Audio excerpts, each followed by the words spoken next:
ಅರ್ಥ ಆತಿ ನಿಮಗ? ಇನ್ನೊಬ್ಬ ಹುಷಾ ಗುಡು ಗುಡು ಗುಡು ಗುಡು ಉಳ್ಯಾಡತ್ತಿದ್ದಂತ. ಯಾಕೋ ಇಷ್ಟ್ಯಾಕೆ ಉಳ್ಯಾಡತ್ತಿ? ಇಲ್ಲ, ನನ್ನ ಹೆಂಡತಿ ಚಾಕ್ ಸಕ್ರಿ ಹಾಕುದ್ ಮರ್ತಿದ್ಲು, ಅದಕ್ಕೆ ಚಾ ಕುಡಿದ ಮ್ಯಾಲ ಒಂದೆರಡು ಸಕ್ರಿ ತಿಂದೇನೋ, ಚಾ ಸಕ್ರಿ ಮಿಕ್ಸ್ ಮಾಡಾಕತ್ತೇನೋ ಅಂದಂತ. ತಗೋತಿರ್ಲ, ಅದರ ಪರಿಣಾಮವನ್ನು ಸರಿಯಾಗಿ ಮಾಡ್ಕೋರಿ ಅಷ್ಟ.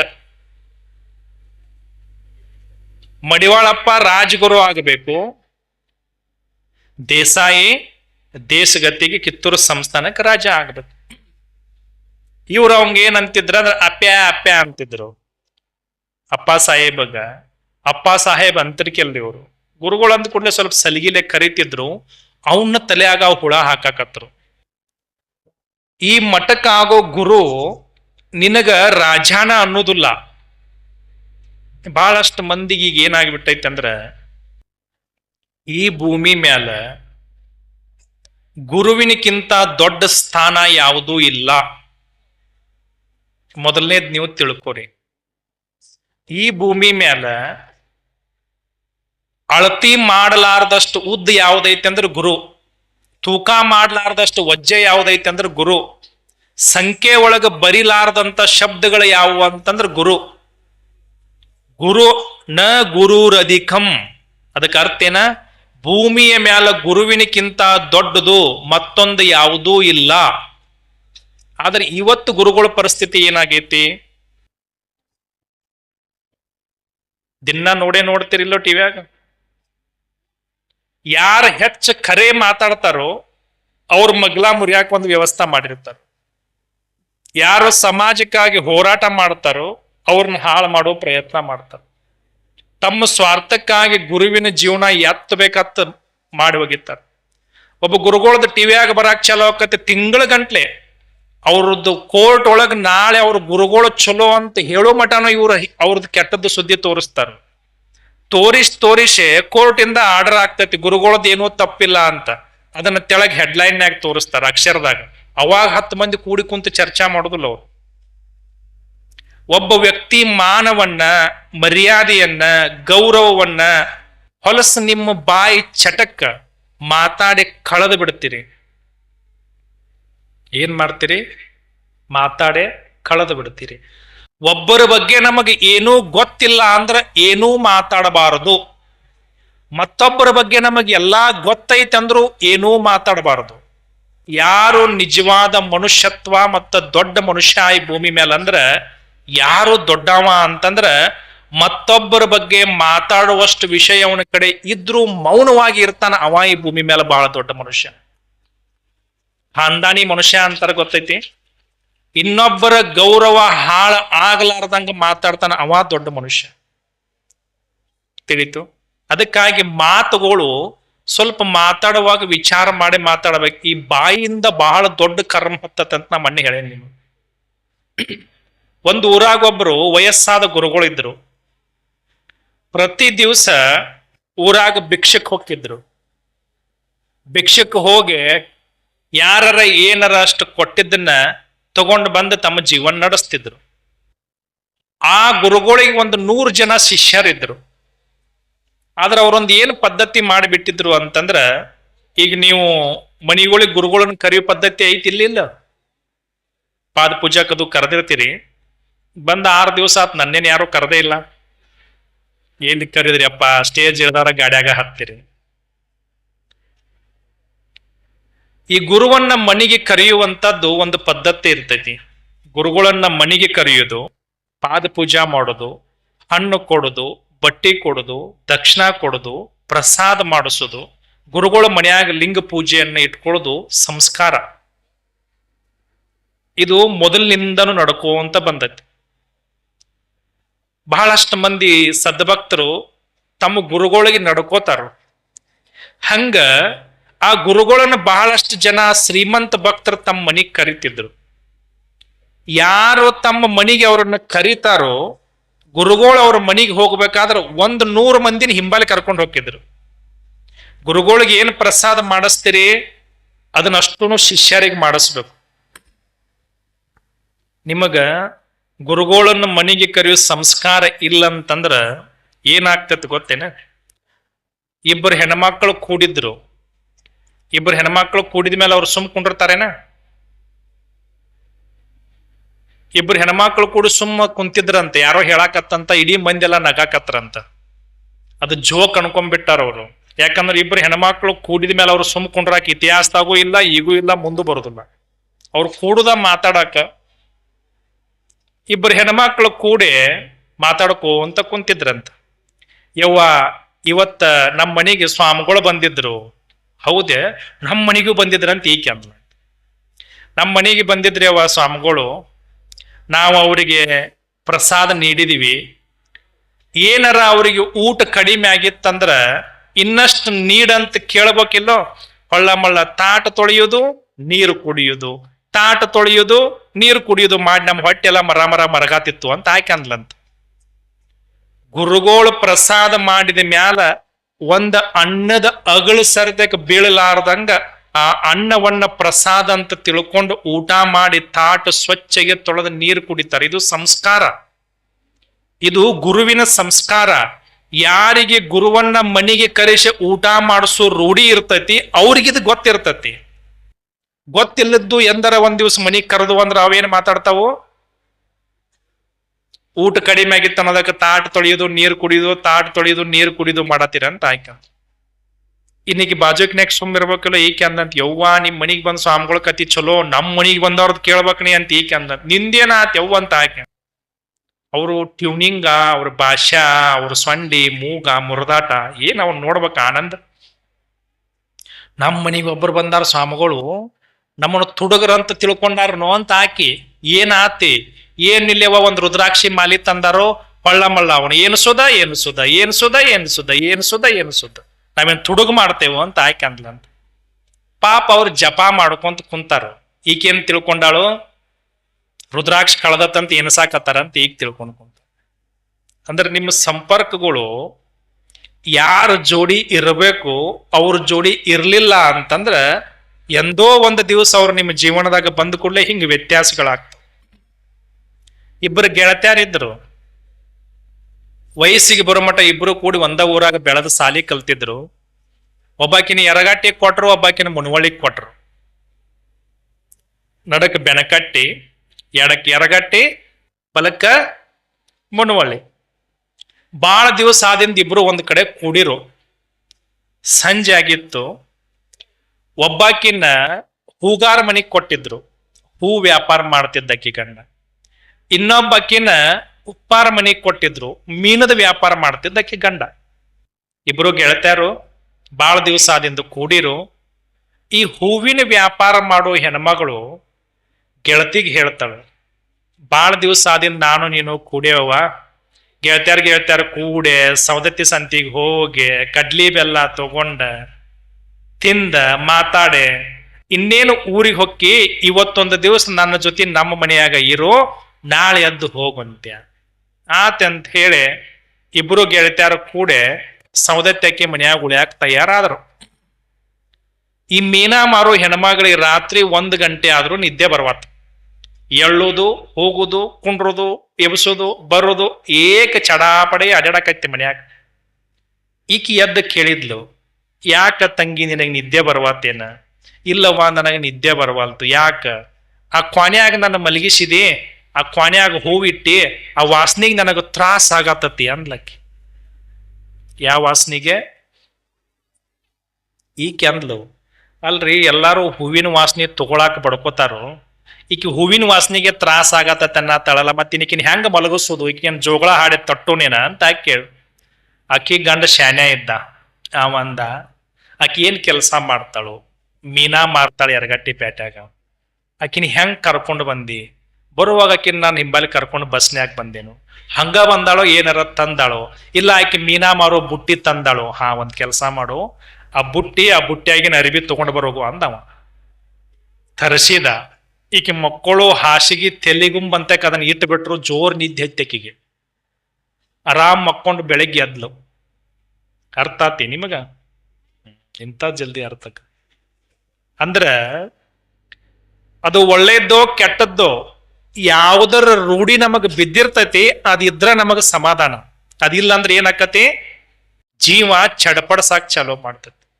ಅದಕ್ಕಾಗಿ ಕೆಡಸವ್ರ ಸಂಪರ್ಕದೊಳಗೆ ಇದ್ರಿ ಅಂತಂದ್ರೆ ನೀವು ಕೆಡ್ತೀರಿ. ನೀವು ಕೆಡಾಕ ಲೇಟ್ ಹತ್ತೋದಿಲ್ಲ. ಚಲೋ ಆಗ್ಬೇಕಂದ್ರೆ ಬಾಳ ಇಡೀ ಜೀವನ ಪರ್ಯಂತ ನಡ್ಕೋಬೇಕು. ಅದು ಒಂದು ದಿವಸಕ್ಕೆ ಬರುದಲ್ಲ. ಒಳ್ಳೆಯವ್ರ ಆಗ್ಬೇಕಂದ್ರೆ ಅದೊಂದು ತಪಸ್ಸು. ಅದನ್ನ ನೀವು ಜೀವನ ಪರ್ಯಂತ ಮಾಡ್ಬೇಕು. ಮಡಿವಾಳಪ್ಪಗ ಅಪ್ಪ ಸಾಹೇಬಗ ಇದ ವಿಷಯದಾಗ ಸಮಸ್ಯೆ ಬಂತು. ಅವ ಗೌರವ ಕೊಡಾವಲ್ಲ, ಇವ ಗೌರವ ಇಲ್ದ ಬಿಡಾವಲ್ಲ. ಮುಂದವ್ರು ಗುರುಗಳಕ್ಕಿದ್ರು, ಇವ ಅವ್ರಿಗೆ ನಮಸ್ಕಾರ ಮಾಡ್ತಿದ್ದ. ಅವ್ರು ಆಟೋಮೆಟಿಕ್ ಆಗಿ ಇವಂಗ ರಾಜ ಅಂತಿದ್ರು. ಅದ್ರ ಕಿವಿಯಾಗ ಹಾಕಿರ್ತಕ್ಕಂಥ ಕೆಟ್ಟ ವಿಚಾರ ಎಲ್ಲಿಗೆ ಬಂದ ನಿತ್ಯ ಅಂತಂದ್ರ, ಅವರು ಕಾಶಿ ಒಳಗೆ ವಿದ್ಯಾಭ್ಯಾಸವನ್ನ ಮಾಡಿ ಬಂದಿದ್ರು. ಅಲ್ಲಿಯೂ ಅವ್ರಿಗೆ ಮೋಸ ಮಾಡ್ತಾರ ಅವರು. ಹೆಂಗಂದ್ರ, ದಕ್ಷಿಣ ಭಾರತದ ಒಬ್ಬ ವ್ಯಕ್ತಿ ಉತ್ತರ ಭಾರತಕ್ಕೆ ಬಂದ ಶಾನ್ಯ ಆಗ್ಯಾನಂದ್ರ ನಾಳೆ ಉತ್ತರ ಭಾರತದೊಳಗೆ ಪಾಂಡಿತ್ಯಕ್ಕೆ ಗೌರವ ಕಡಿಮೆ ಆದಗಿದಿತ್ತು ಅಂತ ತಿಳ್ಕೊಂಡು ಗುರುಗಳು ಅವನು ಊರಿಗೆ ಹೊಳ್ಳಿ ಕಳಿಸುವಾಗ ಗಂಗಾ ನದಿಗೆ ಕರ್ಕೊಂಡು ಹೋಗಿ ಗುರುದಕ್ಷಿಣೆಯನ್ನ ಕೇಳ್ತಾರೆ. ಏನಂತ? ಗುರುವಿಗೆ ದಕ್ಷಿಣ ಕೊಡೋದೊಂದು ಪರಂಪರೆ, ತಿಳಿತಿಲ್ಲೋ? ಯಾವಾಗ ಗುರುಗಳು ಕಾಂತಾರೋ ಅವ್ರ ಕೈಯಾಗ ಒಂದಿಷ್ಟು ಏನಾರ ಕೊಟ್ಟ ಕಾಲು ಬಿದ್ದು ಬಿಡ್ಬೇಕು. ಹಂಗ ಜ್ಞಾನವನ್ನ ನೀಡಿರ್ತಕ್ಕಂಥ ಗುರುವಿಗೆ ದಕ್ಷಿಣೆಯನ್ನ ಕೊಡಬೇಕು, ಕಾಣಿಕೆಯನ್ನ ಕೊಡಬೇಕು, ಗುರುವಿಗೆ ಸಂಭಾವನೆಯನ್ನ ಕೊಡಬೇಕು. ಮಡಿವಾಳಪ್ಪ ಅಲ್ಲಿಂದ ಹೊಂಟ ಬರುವಾಗ ಕೇಳ್ತಾನು, ಗುರುಗಳ ನಿಮಗೇನು ಬೇಕ್ರಿ? ಯಾವಾಗ ಅವ್ರು ಹೇಳ್ತಾರೋ, ರೊಕ್ಕ ಬೇಕಾದ್ರೆ ನಮ್ಮ ರಾಜ ತಂದು ಕೊಡ್ತಾನೋ, ಬಂಗಾರ ಬೇಕಾದ್ರೆ ತಂದು ಕೊಡ್ತಾರೆ. ಯಾಕಂದ್ರೆ ಚೆನ್ನಮ್ಮ ಕುದುರಿ ಮತ್ತ ಕತ್ತಿ ಮೇಲೆ ಹೇರಿ ಕಳಿಸುವಟ್ಟಕ್ಕೆ ಅಂತ ಕೊಳೆಯಾಕತ್ತಿತ್ತು ಸಂಪತ್ತ. ಎಷ್ಟ? ಕತ್ತಿ ಮತ್ತ ಕುದುರಿ ಮೇಲೆ ಹೇರೇರಿ ಕಳಿಸ್ತಿದ್ಲಕ್ಕೆ ಬಂಗಾರ. ಅಷ್ಟಕ್ಕೆ ಅಂತ ಸೌಕಾರಕ್ಕೆ ಇತ್ತು. ದೊಡ್ಡ ದೇಶಗತಿ ಮಣಿತನ. ಬಿಜಾಪುರ ಮೂಲದಿಂದ ಬಂದು ಸಂಪಗಾಂವ್ ಕುಳದ, ಸಂಪಗಾಂವದಾಗ ಅಲ್ಲಪ್ಪ ಗೌಡ ದೇಸಾಯಿ ಅಂತಕ್ಕಂಥವ್ರು ಕಿತ್ತೂರು ಸಂಸ್ಥಾನಕ್ಕೆ ಇದನ್ನ ಕಟ್ತಾರ, ಅರಮನಿ. ಅರಮನಿ ಕಟ್ಟೋಕ್ಕಿಂತ ಮೊದಲು ಅವರು ಗುರುವಿಗೆ ಒಂದು ಮನಿ ಕಟ್ತಾರ. ಅದಕ್ಕೆ ಚೌಕಿ ಮಠ ಅಂತ ಕರೆದ್ರು. ಮೊದಲು ಗುರುಗಳು ಇರಾಕ ಮನಿ ಕಟ್ಟೋದು, ಅದಕ್ಕೆ ಮಠ ಮಾಡೋದು, ಆಮೇಲೆ ಅರಮನಿ ಮಾಡೋದು. ಗುರು ಮನೆ ದ್ವಾಡದಾಗ್ಲಿ ಅಂತ. ನೀವು ಒಂದು ವಿಷಯ ತಿಳ್ಕೊರಿ, ಭೂಮಿ ಮ್ಯಾಲ ಎರಡು ಕಡೆದ ತಿನ್ನಬಾರದು, ಎರಡು ಕಡೆ ಒಟ್ಟ ತಿನ್ನಬಾರದು. ಎಲ್ಲೆಲ್ಲಿ ತಿನ್ನಬಾರದು? ಒಂದು ಗುರು ಮನೆ ಒಳಗೆ ತಿನ್ನಬಾರದು. ಅಂದ್ರೆ ಏನ? ಧರ್ಮದ್ದು ತಿನ್ನಬಾರದು, ದೈವದ್ದು ತಿನ್ನಬಾರದು, ಗುರುವಿಂದ ತಿನ್ನಬಾರದು. ತಿನ್ನಬಾರದಂತಂದ್ರ ಸುಳ್ಳು ಹೇಳೆ, ಕಳ್ಳತನ ಮಾಡೆ, ಮೋಸ ಮಾಡೆ, ಬ್ಲ್ಯಾಕ್ ಮೇಲ್ ಮಾಡೆ, ಸುಲಿಗಿ ಮಾಡಿ ತಿನ್ನಬಾರದು. ಗುರು ತಾನಾಗೆ ಕೈ ಎತ್ತಿ ಕೊಟ್ರ ಅದು ನಿಮ್ಮ ಜೀವನಕ್ಕೆ ಬಂಗಾರದ ನದಿನ ಹರಿಸ್ತತಿ. ಅದ ಗುರುವನ್ನ ಮರುಗಿಸಿ ತಿನ್ನಬಾರದು. ಅದಕ್ಕೆ ಏನಂತಾರೋ ಗುರು ಮನೆದ ತಿನ್ನಬಾರದು. ಇನ್ನೊಂದು ಅರಮನೆದ ತಿನ್ನಬಾರದು. ಅರಮನೆ ಅಂದ್ರೆ ರಾಷ್ಟ್ರದ ಸಂಪತ್ತ. ಒಂದು ಅರಮನೆ, ಇನ್ನೊಂದು ಗುರುಮನಿ. ಯಾವ ಮನುಷ್ಯ ಅರಮನಿ ಮತ್ತ ಗುರುಮನಿ ಒಳಗ ತಿಂತಾನೋ ಮುಂದೊಂದು ದಿವಸ ಅವನ ಮನಿ ಬರ್ಮನಿ ಆಕ್ಕೈತಿ. ಏನಾಗ್ತತಿ? ರಾಷ್ಟ್ರದ ಸಂಪತ್ತ, ಧರ್ಮದ ಸಂಪತ್ತನ್ನ ಯಾರ ಕೈ ಹಚ್ತಾರೋ ಮುಂದ ಅವ್ರ ಮನಿಗಳೆಲ್ಲ ಬರ್ಮನಿ ಅಕ್ಕವು. ಅದಕ್ಕಾಗಿ ಇಲ್ಲಿ ಎರಡು ಕಡೆ ಒಟ್ಟ ಅನ್ಯಾಯ, ಅಧರ್ಮ, ಅನೀತಿ, ಸುಳ್ಳ, ಕಳ್ಳತನ, ಮೋಸ ಮಾಡಿ ಒಟ್ಟ ತಿನ್ನಬ್ಯಾಡ್ರಿ. ಒಂದ್ ವೇಳೆ ನೀವು ಇಂಥದ್ ಗಳಿಸಿದ್ರು ಅದು ನಿಮಗ ಸುಖ ಕೊಡೋದಿಲ್ಲ. ಅದು ಓದ ನಿಮ್ಮನ್ನ ಹೆಂಡಕ್ಕ, ಕಂಡಕ್ಕ, ದಂಡಕ್ಕ ಹಾಕಿಸ್ತದೆ. ಅದು ನಿಮಗೆ ಎಂದೂ ಸುಖ ಕೊಡೋದಿಲ್ಲ. ಒಟ್ಟ ತಿನ್ನಬಾರದು. ಇಂಥ ರೊಕ್ಕಕ್ಕೆ ಕೈ ಹಚ್ಚಬಾರದು. ಇದು ಬೆಂಕಿ ಇದ್ದಂಗ. ಇದನ್ನ ನೀವು ಸೆರಗನ್ಯಾಗ ಕಟ್ಕೊಂಡ್ರಿ ಅಂತಾರೆ ಸಣ್ಣಗ ನಿಮ್ಮನ್ನಷ್ಟ ಅಲ್ಲ, ಇಡೀ ನಿಮ್ಮ ವಂಶವನ್ನ ಸರ್ವನಾಶ ಮಾಡ್ತದೆ. ನಿಮಗೆ ಗೊತ್ತಾಗ್ಲಾರ್ದಂಗ ನಿಮ್ಮ ಕಾಂದಾನನ ಮಣ್ಣ ಮಾಡ್ತತಿ. ಅದಕ್ಕೆ ಅರಮನಿ ಮತ್ತು ಗುರುಮನಿ ತಿನ್ನಬಾರದು. ಮಡಿವಾಳಪ್ಪ ಹೇಳ್ತಾನ, ನಿಮಗೆ ಏನು ಬೇಕು ಎಲ್ಲ ಕೊಡುವಷ್ಟು ಶ್ರೀಮಂತರದಾರು. ಗುರುಗಳು ಏನು ಹೇಳ್ತಾರಂದ್ರ ವಚನ ತಗೊಳ್ಳೋದು ಅಂತ ಇರ್ತತಿ. ಕೈ ಮೇಲೆ ಗಂಗಾ ಜಲ ಬಿಟ್ಟ ಪ್ರಮಾಣ ಮಾಡಿಬಿಟ್ರೆ ಅದರ ಪ್ರಕಾರ ನಡ್ಕೋಬೇಕು. ನಾಲ್ಗಿ ಕೊಟ್ಟಿವಿ ಅಂದ್ರೆ ನಡ್ಕೋಬೇಕು, ಮಾತು ಕೊಟ್ಟಿವಿ ಅಂದ್ರೆ ನಡ್ಕೋಬೇಕಂತಾರ, ಗೊತ್ತೈತಿಲ್ಲ? ಹಂಗ ಮಡಿವಾಳಪ್ಪನ ಕಡೆಯಿಂದ ಅವ್ರು ಏನು ಪ್ರಮಾಣ ತಗೋತಾರಂದ್ರ, ಕಾಶಿ ಒಳಗ ಉಳಿದ ನೀ ಏನೇನು ವಿದ್ಯೆಯನ್ನ ಕಲಿತಿಯಲ್ಲಪ್ಪ, ಇದನ್ನ ನೀ ನಿಮ್ಮೂರಿಗೆ ಹೋಗಿ ಒಟ್ಟ ಬಳಸಬಾರದು. ಅದಕ್ಕಾಗಿ ಮಡಿವಾಳಪ್ಪ ತನ್ನ ಜೀವನದ ಕೊನೆ ಉಸಿರಿರೋವರೆಗೂ ಒಂದು ಕಡೆ ಶಾಸ್ತ್ರದ ಶಬ್ದಗಳನ್ನು ಬಳಸಲಿಲ್ಲ, ವೇದಗಳನ್ನ ಬಳಸಲಿಲ್ಲ, ಉಪನಿಷತ್ತುಗಳನ್ನ ಬಳಸಲಿಲ್ಲ, ಸ್ತೋಮಗಳನ್ನ ಬಳಸಲಿಲ್ಲ, ಯಾವುದೇ ಒಂದು ಸಂಸ್ಕೃತ ಶಬ್ದವನ್ನ ಬಳಸಲಿಲ್ಲ. ಆಡು ಭಾಷೆ ಒಳಗ ಸಮಾಜಕ್ಕೆ ಜ್ಞಾನವನ್ನ ನೀಡಿದ ಎಂಥವ? ಪ್ರಕಾಂಡ ಪಂಡಿತ, ತ್ರಿಕಾಲ ಜ್ಞಾನಿ. ಹಿಂದಾಗಿದ್ದು, ಹಿಂದಾಗತ್ತಿದ್ದು, ಮುಂದಾಗುದು, ಮೂರು ಕುರ ಅರಿವಿತ್ತು. ಅಖಂಡ ತಪಸ್ವಿ. ಎಂಥ ತಪಸ್ವಿ ಅಂತಂದ್ರ ತುಂಬಿ ತುಳುಕುವಂತ ಸಾಮ್ರಾಜ್ಯಕ್ಕ ಗುರು ಆಗ್ಬೇಕಾದವ ಕುತಂತ್ರಿಗಳ ಮಾತಿಗೆ ರಾಜನ ಕಿವಿ ಮಳ್ಳಕ್ಕವು. ಏನ್ ಹೇಳ್ತಾರ ಮಡಿವಾಳಪ್ಪಗಂದ್ರ, ನೀ ಕಾಶಿಗೆ ಹೋಗಿ ಗಂಗಾ ಜಲ ತಗೊಂಡ್ ಬಾ, ನೀ ಬಂದಿಂದ ನಿನಗ ಪಟ್ಟಾಧಿಕಾರ ಮಾಡ್ತೇವ ಅಂತ ಹೇಳ್ತಾರ. ಆಯ್ತಂತ ಹೇಳಿ ಕಾಶಿಗೆ ಹೋಗಿ ವಾಪಸ್ ಗಂಗಾ ಜಲ ತಗೊಂಡು ಬರಗೊಡಕ ಗಂದಿಗೌಡದಿಂದ ಒಬ್ಬರನ್ನು ಸ್ವಾಮಿಗಳನ್ನ ತಗೊಂಡು ಬರ್ತಾರ, ಗುರುಸಿದ್ಧ ಮಹಾಸ್ವಾಮಿಗಳಂತ. ಅವ್ರನ್ನ ತಗೊಂಡು ಬಂದ ಮಡಿವಾಳಪ್ಪನ ಜಗಕ್ಕೆ ಕುಂಡ್ರಿಸಿ ಪಟ್ಟಾಧಿಕಾರ ಮಾಡಿ ಮುಗಿಸಿ ಬಿಡ್ತಾರ. ನೀವು ರಾಜಗುರುಗಳು, ಅಪ್ಪ ಸಾಹೇಬ್ ನೀನು ರಾಜ. ಅಷ್ಟ ಅಲ್ದ ಮಹಾದ್ವಾರ ಬಂದ್ ಮಾಡಿಬಿಡ್ತಾರ. ಮೇನ್ ಗೇಟ್ ಏನಿರ್ತೈತ ಗೇಟ್ ಕೀಲಿ ಹಾಕಿ ಬಿಡ್ತಾರ. ಮಡಿವಾಳಪ್ಪ ಬಂದ ಕೂಡ್ಲೆ ಅವಂಗ ಸುದ್ದಿ ಮುಟ್ಟಿತೀವ್, ನಿನಗ ಮೋಸ ಮಾಡಿರಪ್ಪ. ಯಾವ ಜೀವಿ ಇದು ನಂದಂತ ತಿಳ್ಕೊಂಡಲ್ಲಿ ಹುಟ್ಟಿ ಬೆಳೆದಿತ್ತು, ಅದಕ್ಕೆ ಮೋಸ ಆಯ್ತು. ಗುರುವಿಗೆ ಮೋಸ ಆದ ಕೂಡಲೇ ಸಂಕಟ ಆಯ್ತು ಅವನ್ ಹೊಟ್ಯಾಗ. ಅವಂದ, ನೀವು ರಾಜ ನನ್ನ ಮಾಡೋದು ಬೇಡ ಗುರು. ನೋಡ್ರಿ, ಅಕಸ್ಮಾತ್ ಮಡಿವಾಳಪ್ಪ ಅವತ್ತೇನಾದ್ರೂ ಗುರು ಆಗಿದ್ದಂದ್ರ ಆ ಕಲ್ಮಠ ಏನೈತಲ್ಲ ಇವತ್ತು ಚೌಕಿ ಮಠ, ಎಲ್ಲಾ ಸ್ವಾಮಿಗಳು ಸತ್ತಿಂದ ಗದ್ಗಿ ಕಟ್ಟಿ ಕಟ್ಟಿ ಅವ್ರನ್ನ ಮಣ್ಣು ಕೊಟ್ಟಾರ, ಹಂಗ ಅವನು ಅಲ್ಲಿ ಕೊಟ್ಟ ಬಿಡುತ್ತಿದ್ರು. ಮಡಿವಾಳಪ್ಪನ ಪ್ರಸಿದ್ಧಿ ಇಷ್ಟು ದೊಡ್ಡದ ಅಕ್ಕಿರಿಕೆಲ್ಲ ಆಗಿದ್ದೆಲ್ಲ ಒಳ್ಳೇದಕ್ಕೆ ಆಕತ್ತೆ ಅನ್ನೋದಕ್ಕೆ ಇದೊಂದು ಉದಾಹರಣೆ. ನವಲಗುಂದ ನಾಗಲಿಂಗಪ್ಪ, ಶಿಶುನಾಳದ ಶರೀಫ, ಅಷ್ಟ ಯಾಕ ಹುಬ್ಬಳ್ಳಿ ಒಳಗಿರ್ತಕ್ಕಂಥ ಸಿದ್ಧಾರೂಢರು ಬಹಳ ದೊಡ್ಡ ಜ್ಞಾನಿಗಳು. ಇಂಥ ಸಿದ್ಧಾರೂಢರಿಗೆ ಯಾರನಿ ಅಂತ ಕೇಳ್ತಾರ. ಮಡಿವಾಳಪ್ಪನ ಬೆಟ್ಟಿಗೆ ಬಂದಿರ್ತಾರ ಸಿದ್ಧಾರೂಢರು. ಯಾರನಿ ಅಂದ್ರ ಸಿದ್ಧಾರೂಢರು ಅಂತಾರು, ನಾ ಸಿದ್ದಪ್ಪ. ಯಪ್ಪ ನೀ ಸಿದ್ದಪ್ಪ ಅಲ್ಲ, ನೀನ್ ಹುಬ್ಬಳ್ಳಿಗೆ ಹೋಗಿ ಅದು ಹುಬ್ಬಳ್ಳಿ ಅಕ್ಕತಿ, ನಿನ್ನ ಹೆಸರ್ಲೆ ಮುಂದೆ ಅನ್ನ ಪ್ರಸಾದ ಅಕ್ಕತಿ, ನೀ ಜ್ಞಾನದ ಕಣಜ ಹಾಕಿ, ನೀ ಬರೀ ಸಿದ್ದಪ್ಪಲ್ಲ, ನೀ ಆರುವನ್ನ ಏರಿ ನಿಂತಿರ್ತಕ್ಕಂಥ ಆರೋಢ ಆಗ್ತಿ, ಸಿದ್ಧಾರೂಢಕ್ಕೆ ಅಂತ ಆಶೀರ್ವಾದ. 777 ವರ್ಷ ಬದುಕಿರ್ತಕ್ಕಂಥ ಅಂಕಲಿಗೆ ಅಡವ್ಯಪ್ಪಜ್ಜಗೆ ಹೇಳ್ತಾರೋ, ಮೈಮ್ಯಾಲ ಹರಕ್ ಅಂಗಿ ಬಾಳ ಹೊಳ್ಳ ಮಳ್ಳ ತ್ಯಾಪಿ ಹೊಲದ ಹಾಕೋಬಾರದು, ಈ ಅಂಗಿ ಕಳೆದ ಒಗದ ಮತ್ ಹೊಸ ಅಂಗಿ ಹಾಕೋಬೇಕಂತ ಪ್ರವಚನದಾಗ ಹೇಳಿದ ಕೂಡ್ಲೆ ಅಂಕಲಿಗೆ ಅಡವ್ಯಪ್ಪಜ್ಜಗ ಅರಿವಾಕತಿ. ಏನಂತೇಳಿ, ವಯಸ್ಸಿನಾಗ ಬಾಳ ಸಣ್ಣವ್ರು. ಯಾರು? ಮಡಿವಾಳಪ್ಪ. ಅಡವ್ಯಪ್ಪಜ್ಜ ಬಾಳ ದೊಡ್ಡವ.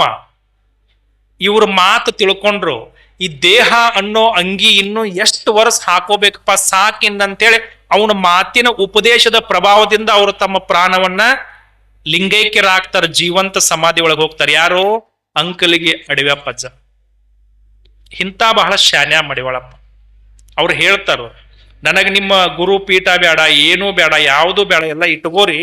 ಆದ್ರ ನನಗೇನ ತನ್ನ ಮಗನ ಜೊತೆಗೆ ಹಾಲು ಉಣಿಸಿ ಬೆಳೆದಿರ್ತಕ್ಕಂಥ ರುದ್ರಮ್ಮ ಚೆನ್ನಮ್ಮ ಅದಾರಲ್ಲ, 2 ನಿಮಿಷ ಅವ್ರನ್ನ ಭೇಟಿ ಆಗಾಕರ ಬಿಡ್ರಿ ಒಳಗಂತಾರ. ರಾಜಾಜ್ಞೆ ಹೆಂಗ ಆಗಿರ್ತೈತೆ ಅಂದ್ರೆ ಮಡಿವಾಳಪ್ಪಗ ಒಟ್ಟ ಗೇಟ್ ತೆಗಿಬಾರದು. ಯಾವಾಗ ಅವಂಗ ಮೋಸ ಮಾಡಿದ್ರು, ಸುಳ್ಳು ಹೇಳಿದ್ರು, ದ್ರೋಹ ಮಾಡಿದ್ರು, ಅಂತರಂಗದೊಳಗ ತ್ರಾಸ ಆಯ್ತು. ಆ ಕೈಯಾಗ ಕಮಂಡಲದೊಳಗಿರ್ತಕ್ಕಂಥ ಗಂಗಾ ಜಲವನ್ನ ಆ ಅರಮನಿ ಬಾಗಲಕ್ಕೆ ಒಗದ ಮೈಮ್ಯಾಲ ಹುಟ್ಟಿರ್ತಕ್ಕಂಥ ಕಪನಿಯನ್ನ ಬಿಚ್ಚಿ ದಿಗಂಬರನಾಗಿ ನಿಂತು ಹೇಳ್ತಾನೋ, ಎಲ್ಲಿ ನನಗ ಕಾಲಿಡಾಕ ಜಗ ಕೊಟ್ಟಿಲ್ಲ ಅಲ್ಲಿ ಕತ್ತಿ, ನಾಯಿ, ನರಿ, ದನ ಅಡ್ಡಾಡುವಂಗ ಆಗ್ಲಿ ಅಂತ ಶಾಪ ಕೊಟ್ಬಿಟ್ಟ. ಮುಂದೆ ಏನಾತ? ಅದು ಕಿತ್ತೂರು ಸಂಸ್ಥಾನ. ಚೆನ್ನಮ್ಮ ಸತ್ಲು, ಆಕಿ ಸೇವಾಕ್ ನಿತ್ತ ರಾಯಣ್ಣ ಸತ್ತ, ದೇಶಗತಿ ಮಣಿತನಕ್ಕೆ ಇರ್ತಕ್ಕಂಥ ರಾಜ ರೋಗ ಹತ್ತಿ ಸತ್ತ.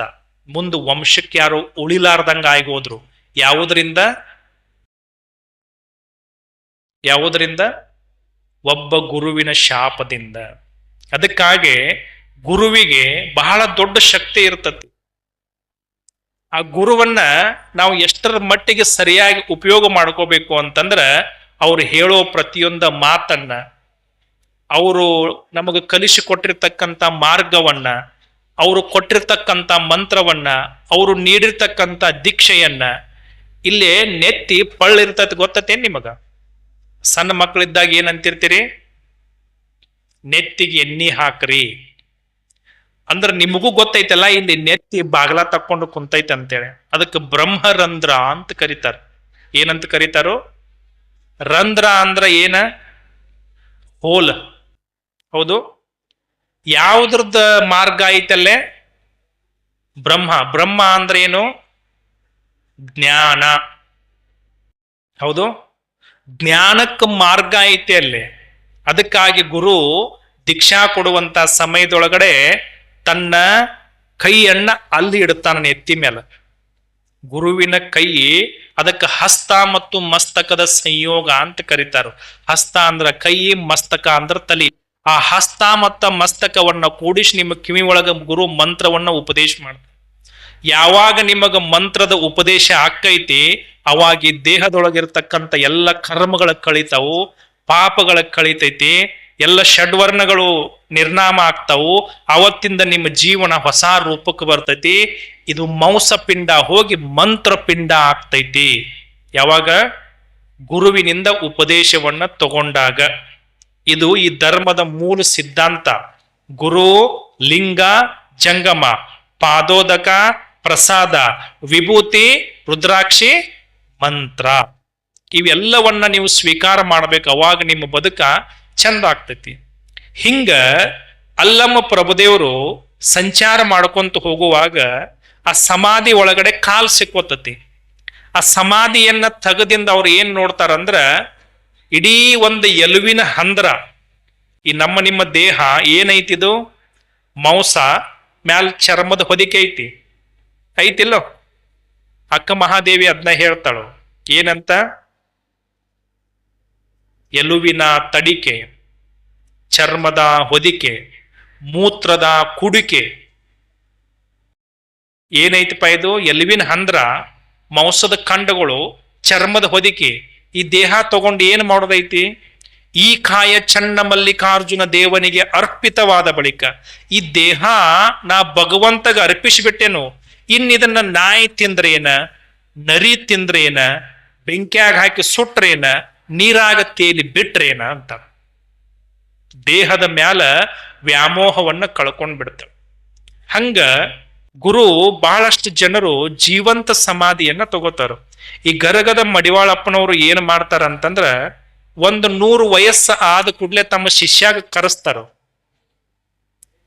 ಅವ್ರ ಶಿಷ್ಯ ಬರ್ತಾನೋ, ಬಂದ ಕೂಡ್ಲೆ ಹೇಳ್ತಾರೋ, ಗಂಡ್ಯಪ್ಪ ನಾನು ಹೋಗೋ ಟೈಮ್ ಬಂದತಿ, ಇನ್ನು ನನ್ನ ಕಳಿಸೋ ವ್ಯವಸ್ಥಾ ಮಾಡು ಅಂತಾರ. ಪಾಪ ಅದು ಸೇವಾ ಮಾಡ್ಕೊಂತಿದ್ದ ಮನುಷ್ಯ, ಯಪ್ಪ ಯಾಕ್ರಿ ಇವತ್ತು ಹಿಂಗ ಮಾತಾಡತ್ತೀರಿ ಅಂತ. ನಾವು ಏನಿಲ್ಲಪ್ಪ, ನಿನಗೆ ಅರ್ಥ ಆಗುದಿಲ್ಲ, ನಾನು ಹೋಗೋ ಟೈಮ್ ಬಂದತಿ, ನೀನು ನನಗ ಸಮಾಧಿ ತಯಾರ ಮಾಡು. ಯಪ್ಪ ನೀವು ಹೋಗುವಂಗಿಲ್ರಿ ಅಂತ. ನಾವ ಏನಂತಾನೋ, ನೀವು ಹಂಗ ಮಾತಾಡ್ತೀರಿ, ನೀವು ಏನಕ್ಕೇನ್ರ ನೀವು ಹೋಗುವಂಗಿಲ್ಲ, ನೀವು ಸಾಯಬಾರ್ದು ಈಗ ಅಂತ. ನಾವು ಅದಕ್ಕೆ ಅಂತಾರ ಅವರು. ಮತ್ ಇನ್ನ 8 ವರ್ಷ ಬದುಕಬೇಕು ಅಂತ ಕೇಳ್ತಾರ. ಅವೇನಂತಾನ ಅದಕ್ಕ, ಇನ್ನ ಎಷ್ಟು ವರ್ಷ ಬದುಕಬೇಕಂದ ಕೂಡ್ಲೆ ಇನ್ನೊಂದು 10 ವರ್ಷ ಬದುಕ್ರಿ ಅಂತತಿ. ಪಾಪ ಮುಗ್ಧ ಮನುಷ್ಯ, ಅದಕ್ಕೆ ಏನು ಗೊತ್ತಿರಕ್ಕಿಲ್ಲ. ಸೇವಾ ಮಾಡಿರ್ತಕ್ಕಂಥ ಸೇವಾದ ಮನುಷ್ಯನ ಮಾತಿಗಾಗೆ 100 ವರ್ಷ ಬದುಕಿದ ಮ್ಯಾಲ ಅವರು ಮತ್ತ 10 ವರ್ಷ ತಮ್ಮ ಆಯುಷ್ಯವನ್ನ ಬೆಳೆಸ್ಕೋತಾರ. ನಿಮಗೆ ಗೊತ್ತಿರ್ಲಿ. ಇವತ್ತಿನಿಂದ ಬರ್ಕೋ ಅಂತಾರ ಅವರು, ಕಾಗದದೊಳಗೆ ಬರೆದು ಕೊಡ್ತಾರೆ. ಇವತ್ತಿನಿಂದ ಇನ್ನು 10 ವರ್ಷ 3650ನೇ ದಿವಸಕ್ಕ ನನ್ನ ಸಮಾಧಿ ಅಕ್ಕೈತಿ ಅಂತೇಳಿ ಮೊದಲ ಜೀವಂತ ಇದ್ದಾಗ ನನ್ನ ಎಂದ ಸಾಯ್ತನಂತ ಬರೆದು ಕೊಟ್ಟಿರ್ತಕ್ಕಂಥ ಪುಣ್ಯಾತ್ಮ ಮಡಿವಾಳಪ್ಪ. ಅದ ಪ್ರಕಾರ ಮುಂದ 10 ವರ್ಷಕ್ಕ ಜೀವಂತ ಸಮಾಧಿ ಒಳಗೆ ಹೋಗಿ ಕುಂತ ಮ್ಯಾಲ ಕಲ್ಲು ಹಾಕಿಸ್ಕೋತಾರ. ನಿಮ್ಮದು ಕುತ್ತಿಗೆಯಾಗಿರ್ತತಿ ಜೀವ. ಮಗಳಿಗೆ ಫೋನ್ ಹಚ್ತಾರೋ, ನಿಮ್ಮ ಅಪ್ಪ ಸಾಯ್ತಾನ ಬಾ.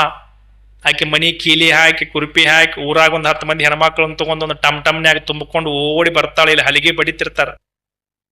ಬಂದಾಕಿ ಅಪ್ಪನ ಎದಿ ಮೇಲೆ ಬೆದ್ದು ಬಡ್ಕೊಂಡ್ ಮಾಡ್ತಾಳು. ಇಲ್ಲಿ ಗೊಡ್ರ ಅಂತಿರ್ತತಿ. ಇನ್ನೂ ಸತ್ತಿಲ್ಲ ಅಂತಾಳಾಕೆ ಅವ್ರ ಅವ್ವಗ. ಇಲ್ಲಿ ಅವ್ವ ಕುತ್ತಿಗ್ಯಾಗ ಜೀವ ಐತಿ ಅಂತ. ಎಲ್ಲೈತಿ ಅಂತ? ಕುತ್ತಿಗ್ಯಾಗ ಜೀವ ಐತಿ. ಅಕ್ಕಿ 1 ತಾಸು ನೋಡ್ತಾಳ, 2 ತಾಸು ನೋಡ್ತಾಳ, ಇದು ಸಾಯಾಕ ತಯಾರಿಲ್ಲ. ಎಲ್ಲಿ ಬಂದತಿ? ಕುತ್ತಿಗ್ಯಾಗ ಜೀವ ಹಿಡ್ದತಿ. ಕುತ್ತಿಗ್ಯಾಗ ಜೀವ ಹಿಡ್ದತಿ ಅಂತಾರ ಗೊತ್ತಿಲ್ಲೋ. ನೀರು ಬಿಡ್ತಿರ್ತಾರೋ, ಹೆಂಗಾರ ಮಾಡಿದ್ ಹೋಗ್ಲಿ ಅಂತಿರ್ತಾರ. ಅವ್ರು 8 ದಿವ್ಸ ಚಾಪನ್ ಮಾಡೋರು ಅದಾರು. ಜಲ್ದಿ ಸಾಯೋಂಗಿಲ್ಲ. ಈಕಿ ಸಂಜೆಕ್ ಗಂಡ ಬಂದ ಬೇಯ್ತಾನಿನ್ ಅಂತೇಳಿ ಮನಿಗೆ ಹೊಕ್ಕಾಳ. ಹೊಳ್ಳಿ ಬಂದಿದ್ದ ಗಾಡಿ ಖರ್ಚು ವೇಸ್ಟ, ಮಾಲಿ ವೇಸ್ಟ, ಕಾಯಿ ವೇಸ್ಟ. ಏನ್ ನಮ್ಮ ಅಪ್ಪ ಸೆಟೇವಾಲ್ ಸುಳ್ಳ ಅಡ್ಡಾಡಿಸ್ತಾನಂತ ಹೊಕ್ಕಾಳ ಈಕ್ ಮನಿಗೆ. ಹೋದ ಕೂಡಲೇ ಮತ್ತೆ ಫೋನ್ ಹಚ್ತಾರು. ಯವ್ ನಿಮ್ಮ ಮಾಪ ಸತ್ತಿ. ಆಕೆ ಹೇಳ್ತಾಳ ಪಕ್ಕಾ ಸತ್ರ ಕರೀರಿ ಅಂತಾಳ. ಏನಂತಾಳು? ಪಕ್ಕಾ ಸತ್ರ ಕರೀರಿ. ಅಂದ್ರ ಸಾಯಾಕುನು ಮನಸ್ಸಿಲ್ಲ. ಈ ಭೂಮಿ ಮ್ಯಾಲ ಪರಮ ಸತ್ಯ ಸಾವ. ತಿಳಿತು? ಏನ? ಸಾವ. ಒಬ್ಬ ಮುದುಕ ಸಾಯುವಾಗ ಹಾಸಿಗೆಯಾಗ ಬಿದ್ದು ಗೋರ್ಯಾಡತ್ತಿದ್ದ. ಹಂಗ ಅರ್ರ ಹಾಸಿಗೆ ಹರ್ಕೊಳ್ಳೋದು, ತೆಲುಗುಂಬ ಹರ್ಕೊಳ್ಳೋದು, ಹೊರಸ್ ಹರ್ಕೊಳ್ಳೋದು ಮಾಡಾಕತ್ತಿದ್ದ. ಮನ್ಯಾನ ಮಕ್ಳೆಲ್ಲ ಬಂದ್ರು. ಬಹುಶಃ ಸಾಯಾಕ್ ಚಡಪಡ್ಸಾಕತ್ತಾನ ಅಂತೇಳಿ ನೀರು ಬಿಡ್ರಿ ಅಂತಂದ್ರು. ಆ ಮುದುಕ ನೀರು ಬಿಡಾಕ್ ಬಂದವನ ಹೆಗಲ ಮೇಲೆ ಕೈ ಹಾಕಿ ತನ್ನ ಬಡ್ಡ್ಯಾಗಿ ಎಳ್ಕೊಂಡ ಜೋರ್ ಮಾತಾಡಕ್ ಬರ್ಲ, ಸಾಯ್ತಿರ್ತತ್ಲ, ಆಡ ಕಸಬರ್ಗಿ ತಿನ್ನತತಿ ಬಿಡಿಸ್ಕೋರ್ಲಿ ಅಂದಂತ. ಏನಂದಂತ? ಆಡ ಕಸಬರ್ಗಿ ತಿನ್ನತತಿ ಬಿಡಿಸ್ಕೋರಿ. ಇವ್ನ ಹೆಣ ಚಂದ ಮಾಡಾಕ್ ನಿಂತಾರ 10 ನಿಮಿಷದಾಗ. ಇವನ್ ಲಕ್ಷ್ಯ ಎಲ್ಲೈತಿ? ತನ್ನ ಮನ್ಯಾಗ ಮಂಡ ಕಸಬರ್ಗಿ ಆಡ ತಿನ್ನತತಿ. ಎಲ್ಲಾ ಬಿಟ್ಟು ಹೊಂಟಾನು. ಲಕ್ಷ್ಯ ಎಲ್ಲೈತಿ? ಮತ್ತು ಆಡ ಕಸಬರ್ಗಿ ತಿನ್ನತತಿ. ಹಂಗ ಕೆಲವೊಂದಷ್ಟು ಮಂದಿಗೆ ಸಾಯುವುದು ಬೇಡ. ಹಂಗ ಅಲ್ಲೇ ಬಿದ್ದು ಕೊಳತ್ ನಾರ್ತಿರ್ತಾವ. ಮನ್ಯಾಗ ಹೇಂತಿ ದೇವ್ರ ಮುಂದೆ ದೀಪ ಹಾಸ್ತಾರೆ. ಯಪ್ಪ ಇದನ್ ಜಲ್ದಿ ತಗೋ ತಗೋ ತಗೋ. ನಿಮ್ ಊರಾಗ ಕುದ್ಲಾ ಪಿನ್ನ ಮಾರವ್ರು ಬಂದಿರ್ತಾರ ಇಲ್ಲ? ಏನ್ ಅನ್ಕೊಂತ ಬರ್ತಾರ ಅವ್ರ ಆ ಕಡೆಯಿಂದ? ಹಿಂದೊಂದು ಕಟ್ಟಿಗೆ ಕಟ್ಟೆ, ಆ ಕಟ್ಟಿಗೆಲ್ಲ ಕೆಂಪನು ಬೊಂಬೈ ಮಿಠಾಯಿ ಕಟ್ಟೆ, ಬಲಕ್ಕೊಂದು ಜೋಳಿಗೆ ಹಾಕೊಂಡು ಎಡಕ್ಕೊಂದು ಜೋಳಿಗೆ ಹಾಕೊಂಡು ಮುಂದೊಂದು ಡೆಬ್ಬಿ ಕಟ್ಕೊಂಡ 2 ಪಾವ್ ಅನಸ್ಕೊಂತ ಪಿ ಪಿ ಪಿ ಪಿ ಅನಸ್ಕೊಂತ ಅವ್ನು ನೋಡ್ರಿ 2 ಲಕ್ಷ ರೂಪಾಯಿ ಬುಲೆಟ್ ಮೇಲೆ ಬರ್ತಾನ. ಈಗ ಅವ ತೀತಿಲ್ಲೋ. ಈಗ ಒಂದ್ 20 ವರ್ಷದಿಂದ ಸೈಕಲ್ ಮೇಲೆ ಬರ್ತಿದ್ರಿ. ಈಗ ಈ ಕಾರ್ ಗಾಡಿ ಬಂದಾವ. ಈಗ ಅವ್ರೂ ಕುದ್ಲಾ ಪಿನ್ನ ಮಾರೋರು. ಡೆವಲಪ್ಮೆಂಟ್ ಆಗೈತೆ ಅಂತ ನೋಡ ಮಾಸ್ತರ್ ಹೇಳತ್ತ. ನಾವು ಸಣ್ಣ ಹುಡುಗರು ಇದ್ದಾಗ ಅವ್ ಬಂದಂದ್ರ ಮನ್ಯಾಗಿಂದ ಏನಾರ ತಗಡ, ಹಂಡೆ, ಗುಂಡೆ ಏನಾರ ಸುಮಾರು ಸಾಮಾನ, ಇಲ್ಲಂದ್ರ ಅವ್ವಾನು ಒಂದಿಷ್ಟು ಓದ್ ಕೂದ್ಲಾ ಕೊಟ್ಟು ಏನಾರ ತಗೊಂಡ್ ತಿಂತಿದ್ವಿ. ಗೊತ್ತೇನ್ ನಿಮಗ? ಈ ಊರಿಗೆ ಬಂದಿರ್ತಾರ ಇಲ್ಲ? ಅವ ಆ ಕಡೆಯಿಂದ ಒದರ್ಕೋಂತ ಬರ್ತಾನೆ. ಏನಂತ? ಕಬ್ಬಿನ ಐತೇನೆವ್ವ, ಕೂದ್ಲದಾವೇನೆವ್ವ, ಪ್ಲಾಸ್ಟಿಕ್ ಐತೇನೆವ್ವ, ತಗಡ ಐತೇನೆವ್ವ ಅಂತ ಒದರ್ಕೊಂತ ಬರ್ತಿರ್ತಾನ. ಹಿಂಗ್ ಒದರ್ಕೋಂತ ಬರುವಾಗ ಒಬ್ಬ ಮನುಷ್ಯ ಬಂದ. ಒಂದಿಷ್ಟು ಕಬ್ಬಿನ ಐತಿ ತಗೋಪ ಅಂದ. ಆ ಕಬ್ಬಿನ ತಗೊಂಡ ತೂಕ ಮಾಡಿದ ಅವಂಗೊಂದಿಷ್ಟು ಬೊಂಬೈ ಮಿಠಾಯಿ ಕೊಟ್ಟ. ಎಷ್ಟು ಕೊಟ್ಟ? ಆ ಕಬ್ಬಿನ ಎಷ್ಟಿತ್ತು ಅಷ್ಟು ಬೊಂಬೈ ಮಿಠಾಯಿ ಕೊಟ್ಟ. ಮುಂದಿನ ಮನಿಗೆ ಹೋದ. ಅದೊಂದು ನಮ್ಮನಿ ಅರ್ಧಂಬರ್ಧ ಜಂಗ್ ಹತ್ತಿತ್ತು. ಜಂಗ್ ಹತ್ತಿದ ಕೂಡ್ಲೆ ಇನ್ನೇನ ಅಷ್ಟೋ ಇಷ್ಟೋ ಹೊಂದಾಣಿಕೆ ಮಾಡಿ ಅದನ್ನೂ ಅಷ್ಟು ತಗೊಂಡು ಅದಕ್ಕೂ ಒಂದಿಟ್ಟು ಏನೋ ಕೊಟ್ಟ. 3ನೇ ಮನೆಯನವ್ರು ಬಂದವನು ಹೌ ನಿಂದರಂದ್ರ ನಿತ್ತ. ಒಂದು ದೊಡ್ಡ ಜಲ್ಲಿ ತುಂಬ ತಂದವನು ಮುಂದಿಟ್ರು. ಅವ ಸಾಮಾನು ತಗೊಳ್ಳುವಾಗ ಏನ್ ಮಾಡ್ತಾನೋ ಅದನ್ನ ಹಿಚ್ಕ್ಯಾಡಿ ಮುರಿದಾಡಿ ತಿರುದಾಡಿ ನೆಲಕ್ಕೆ ಪಡ್ ಬಡದು ಚೆಕ್ ಮಾಡಿ ತಗೋತಾನಿಲ್ಲ.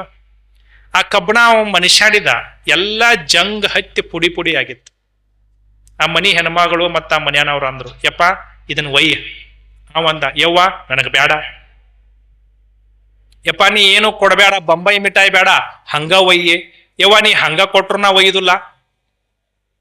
ಯಪ್ಪ ನಾವ ನಿಂಗಟ್ ಏನಾರ ಕೊಡ್ತೇವೆ ಒಯ್ಯ, ನೀ ಏನು ಕೊಟ್ರು ಇದು ನನಗೆ ಬೇಡ. ಒಯ್ ಅಂತ ಅವರು ಬ್ಯಾಡ ಅಂತ ಇವ. ಈ ಬೊಂಬೈ ಮಿಠಾಯಿ ಮಾರವ ಯಾರು ಹೇಳ್ರಿ ನೋಡೋನು? ಕ್ವಾಣ ಹತ್ಕೊಂಡ್ ಬರ್ತಾನ ಇವ, ಕೈಯಾಗ ಒಂದು ಹಗ್ಗ ಹಿಡ್ಕೊಂಡ. ಮಾಮ ಯಮ ಇವ್ ಕ್ವಾಣದ ಮೇಲೆ ಹತ್ಕೊಂಡ ಯಮಪಾಶ ಅಂತೇಳಿ ಕೈಯಾಗ ಹಗ್ಗ ಹಿಡ್ಕೊಂಡ್ ಬಂದಿರ್ತಾನು. ಈ ತಗಡುಗಳು ಯಾವ ತಗಡ ಕಬ್ಬಣ? ಒಂದೇ ಮನ್ಯಾನವ್ರಷ್ಟು ಮಾತಾಡೆ ಹೊಂದಾಣಿಕೆ ಮಾಡಿ ಕೊಟ್ರಲ್ಲ, ಅದು ಇತ್ತ ಚಲೋ ಮನುಷ್ಯನೂ ಅಲ್ಲ, ಇತ್ತ ಕೆಟ್ಟ ಮನುಷ್ಯನೂ ಅಲ್ಲ, ಸತ್ ಹೋತೆ ಅದು. ಅವನ್ ತಗೊಂಡು ಹೋದ. ಇನ್ನು ತಗೊಂಡು ಹೋದಿಂದ ಮಾತಾಡಿ ಅದಕ್ಕೆ ಏನು ತೂಕ ಮಾಡುವಟ್ಟು ಬೊಂಬೈ ಮಿಠಾಯಿ ಕೊಟ್ಟಿದ್ದಲ್ಲ, ನೀ ಏನಾದ್ರೂ ಸತ್ತ ಮ್ಯಾಲ 4 ಮಂದಿ ಕಟ್ಟಿಗೆ ಕುಂತಾಗ ಮಾತಾಡ್ತಾರ, ನಿಮ್ಮ ಮಕ್ಕಳು ಮೊಮ್ಮಕ್ಕಳು ಹೋಗುವಾಗ್ಯಪ್ಪ ಬಾ ಇಲ್ಲೇ, ಇವ ಕಲ್ಲಪ್ಪನ ಮೊಮ್ಮಗ, ಇವ ಶಂಕರಪ್ಪನ ಮೊಮ್ಮಗ, ಇವ ತೇಜಪ್ಪನ ಮೊಮ್ಮಗ, ನಿಮ್ಮ ಅಜ್ಜ ಭಾಳ ಚಲೋ ಮನುಷ್ಯಪ್ಪ, ಭಾಳ ಕೆಲಸ ಮಾಡ್ತಿದ್ದ, ಭಾಳ ದುಡಿತಿದ್ದ. ಯಾವಾಗ ನಿಮ್ಮ ಮಕ್ಕಳು ಮೊಮ್ಮಕ್ಕಳ ಮುಂದೆ 4 ಮಂದಿ ಚಂದ ಮಾತಾಡ್ತಾರಲ್ಲ, ಅದ ಬೊಂಬೈ ಮಿಠಾಯಿ. ಬಾಯಾಗ ಚಲೋ ಮಾತೇನು ಬರ್ತಾವಲ್ಲ, ಅದ ಬೊಂಬೈ ಮಿಠಾಯಿ. ನೀ ಹೋಗುವಾಗ ನಿಮ್ಮವ್ರಿಗೆ ಶಿವಿ ಕೊಟ್ಟು ಹೊಕ್ಕಿ. ಇನ್ನೊಂದು, ಹಿಂದ ಮುಂದೆ ಹೇಳವ್ರ ಕೇಳವ್ರ ಇಲ್ಲಿ ತಗೊಂಡು ಜೋಳಿಗ್ಯಾಗ ಹಾಕೊಂಡು ಹೋಗಿದ್ದಲ್ಲ, ರಾತ್ರಿ ಗಂಡ ಹೆಂಡತಿ ಊಟ ಮಾಡಿ ಮಕ್ಕೊಂಡಿರ್ತಾವು, ಬೆಳಗ್ಗೆ ಎದ್ದು ಹೆಂಡತಿ ಹೋಗ್ಕೊಳಕೈತಿ ಅಂದ್ರ ಗಂಡ ಹೋಗ್ಯಾನಂತ ಅರ್ಥ, ಗಂಡ ಹೋಗ್ಕೊಳಕತ್ರ ಹೆಂಡತಿ ಹೋಗೈತಿ ಅಂತ ಅರ್ಥ. ಕಬ್ಬನ ತುಡುಗಾಗುದಂತಾರ. ಅದಕ್ಕೆ ಏನಂತ ಕರಿತೀರಿ ನೀವು? ಹೇಳಾರ್ದ ಕೇಳಾರ್ದ ಹೋಗುದಕ್ಕ ಹಾಲ್ಟ್ ಅಟ್ಯಾಕ್ ಆತಿ. ದೇವ್ರು ನಿಮ್ಮನ್ನು ತುಡುಗು ಮಾಡ್ಕೊಂಡು ಹೋದ. ಇನ್ನು 3ನೇದ್ದೇನೈತ್ಲ, ಊರಿಗೆ ಒಕ್ಕಲಲ್ಲ, ಮನಿಗೆ ಮಗ ಅಲ್ಲ, ಸುಡುಗಾಡಕ್ಕೆ ಹೆಣ ಅಲ್ಲ, ಇತ್ತ ಮನ್ಯಾಗ ಹೆಂಡತಿಗೆ ಬ್ಯಾಸರ, ಮಕ್ಕಳಿಗೆ ಬ್ಯಾಸರ, ಮೊಮ್ಮಕ್ಕಳಿಗೆ ಬ್ಯಾಸರ, ಇಡೀ ಊರು ತುಂಬ ಮಾಡಬಾರದ್ದೆಲ್ಲ ಮಾಡಿ, ಸುಳ್ಳು ಹೇಳಿ, ಕೊಲಿ ಮಾಡಿ, ಸುಲಿಗಿ ಮಾಡಿ, ದುಬ್ಬು ಕೊಳತ್, ಕುಂಡಿ ಕೊಳತ್, ದ್ವಾಕ್ಕಿ ಕೊಳತ್, ಅಲ್ಲಿ ಸೋರಿ ಇಲ್ಲಿ ಸೋರೆ, ಮನ್ಯಾಗ ಆಜು ಬಾಜು ಮಂದಿ ಬಂದ್ ಅಂತಾರ, ಯಪ್ಪ ಇಡೀ ಓನೆಲ್ಲ ನಾರಾಕತ್ತತಿ, ನೀವಾರ ಅದನ್ನ ತಗೊಂಡೋಗಿ ಊರ್ ಹೊರಗೆ ಇಡ್ರಿ, ಇಲ್ಲ ನಾವಾರ ಊರು ಬಿಟ್ಟು ಹೊಕ್ಕೇವು ಅಂತಾರ. ಅವಾಗ ಮನ್ಯಾನವ್ರು ಏನ್ ಮಾಡ್ತಾರೋ, ಇನ್ ಇದನ್ನಿಟ್ಟು ಊರಾಗೇನು ಬ್ಯಾಸರ ಮಾಡೋದಂತ ಊರ್ ಹೊರಗೊಂದು ಗುಡಿಸ್ಲ ಹಾಕಿ ಹೊಲ್ದಾಗ ಹೋದ್ ಅದನ್ನ ಇಡ್ತಾರೋ. ಅದು ಸಾಯಾಕ ತಯಾರಿಲ್ಲ. ದಿನ ನೀವು ಬೇಡ್ಕೋತಿರ್ತೀರಿ ಏನಂತ, ಬೊಂಬೈ ಮಿಠಾಯಿಗೆ ಬಂದವ್ ಕೂದ್ಲಾ ಪಿನ್ನ ಮಾರಾಕ್ ಬಂದವ್ ನೀವೇನಂತಿರ್ತೀರಿ? ವೈ ಇದನ್ನ, ವೈ ಇದನ್ನ, ವೈ ಇದನ್ನ. ತುಪ್ಪದ ದೀಪ ಹಚ್ತೇವ್, ವೈ ಇದನ್ನ. ತಂದ್ ನೀನು ಉಡಿ ತುಂಬ್ತೇವ್ ಯವ್ವ ದೇವಿ, ವೈ ಇದನ್ನ. ನಿನಗ್ 101 ಕಾಯಿ ಓಡಿಸ್ತೇವ್ ಬಸವಣ್ಣ, ವೈ ಇದನ್ನ. ತಗೋ ಇದನ್ನ, ತಗೋ ಇದನ್ನ ಅಂತ ನೀವು ಬ್ಯಾಡ ಬ್ಯಾಡ ಅಂತಾವ. ಕಡೆಕ್ ಅದು ಏನಾಕತಿ? ಇಲ್ಲೂ ಸಲ್ಲೋಂಗಿಲ್ಲ, ಅಲ್ಲೂ ಸಲ್ಲೋಂಗಿಲ್ಲ. ಹಂಗಾರೆ ನೀವು ಹೆಂಗ ಆಗ್ಬೇಕು? ಒಂದು ಮಾತಾಡೇ ಲೆಕ್ಕಪತ್ರ ಮಾಡಿ ತೂಕ ತಗೊಳ್ಳುವಂತ ಬೊಂಬೈ ಮಿಠಾಯಿ ಆಗ್ಬೇಕು, ಇಲ್ಲಾಂದ್ರೆ ಸುಮ್ಮನೆ ದೇವ್ರ ಕರ್ಕೊಂಡು ಹೋಗುವಂಗ ಸಾದಾ ಸೀದಾ ಆಗ್ಬೇಕು.